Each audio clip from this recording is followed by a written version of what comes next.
The title is, Landlord Advertises All of Our Company's Equipment for Sale to Our Competitors.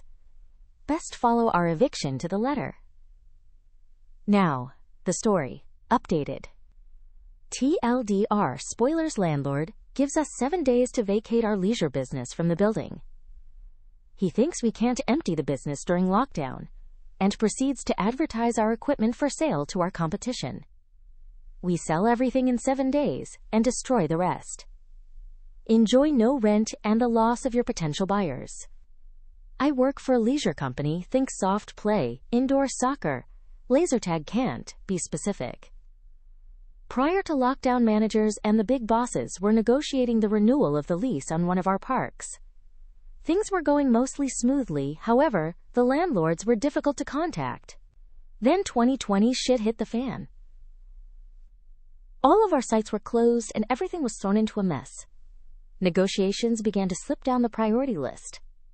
Nobody thought the landlord would push an eviction for an expired lease during this period, especially with it still getting rent, despite the site's closure and the closure of every business and restaurant in the immediate area. We were wrong. A few days ago, we received a letter saying we had 7 days to leave the premises and take everything with us. We are reminded that anything left in the building after 7 days will become the landlord's property. That line is very important. Now a lot of construction goes into installing our equipment into a new building, which makes emptying one even harder. Add a lockdown with no staff and most businesses shut. It meant that saving much of our assets would prove to be extremely difficult. L'IMSA tat. To lose a profitable site and all of its assets is definitely a blow to our company. But here's where it gets worse. A few days into our 7-day eviction, we find out that the landlord has been advertising our park to our competitors. But he isn't offering just the building, he is offering all of our stuff pre-installed. Ready to go, just needs rebranding. The landlord has evicted us from the property in an attempt to increase rent and make a solid profit from our equipment installed because he thinks we won't be able to empty the park. We were furious. And here is where the malicious compliance came in. We were told we had 7 days to move everything we owned out of the property, so that's what we did. Local businesses from all around offered up free space to store our things. A few people came back out of lockdown and they all spent the rest of the week removing, selling, or destroying everything that was related to us. We didn't even leave light fittings. In every other site vacation we have seen, we always end up leaving thousands of worth of disco lights in the ceilings. Because they're too hard to get. We leave most the construction in, as well as things like the bars and kitchens that all stay intact. Recognizable as what they once were, but not this building. We ripped up the flooring. We tore down the walls that were not part of the original structure.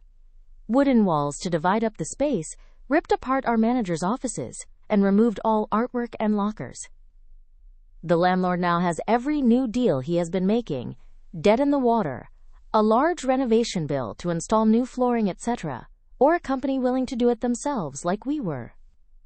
Lockdown has been extended another 4 weeks, so he has at least another 4 weeks without rent we were paying and won't have any potential buyers. Silver lining. The assets we got out of the site, fridges, TVs, equipment, food tables have all been sold, and the lack of rent and additional income has helped the business and paid staff wages. Update. Hi, everyone. I am so sorry for how long an update has taken. I was waiting for things to unfold. Here's what happened next. We handed in the keys, and it was probably the quickest handover we've ever had. The landlord clearly didn't want to make any kind of conversation, and there was definitely an elephant in the room, but he definitely said nothing about the lack of our equipment. Complications did arise when we went to get back various deposits, but he had no case to withhold the deposits from us. As the building was in excellent shape, we had conducted much of the maintenance work ourselves, so the building was in a significantly better condition than we found it.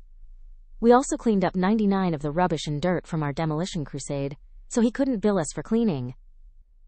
A very minor bit of pressing from our legal team meant that we received everything owed back in full.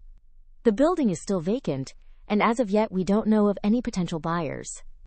At this moment in time, our company is still standing, despite the pandemic closures and lack of business staff are all still employed and doing well. Drama served. Orders followed. Have you ever played it by the book? Just like this?